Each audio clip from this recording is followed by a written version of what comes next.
भाई लोग नमस्कार। जितने भी खेसारी लाल यादव के फैंस हैं इस चैनल को सब्सक्राइब कर लिए। देख सकते हैं आप ग्लोबल म्यूजिक जंक्शन से खेसारी लाल भैया का न्यू सॉन्ग आ चुका है, धैले रही है राजा जी, जो कि बहुत ज़बरदस्त है। कल रिलीज होने वाला है 15 अगस्त के दिन।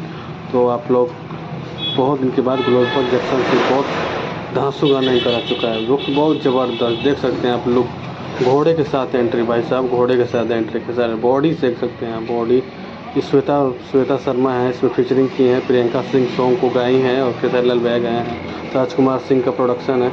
देख सकते हैं कितना वीडियो क्वालिटी बहुत ज़बरदस्त है, एक नंबर का सॉन्ग। ब्लैक ड्रेस में क्या ही कमाल लग रहे हैं खेसारी लाल यादव। बॉडी एकदम देख सकते हैं आप।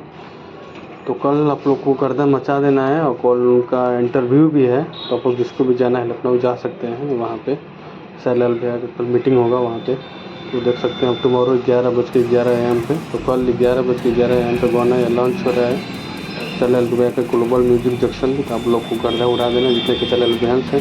चैनल सब्सक्राइब करिए, लाइक करिए, शेयर करिए, ज़्यादा से ज़्यादा शेयर करिए, थोड़ा आगे बढ़े। अभी न्यू चैनल है तो इसको ग्रोथ करिए। इस पर सिर्फ खेसारी लाल भैया का न्यूज़ ही बनेगा और सब कुछ बनेगा इस पर। चलिए।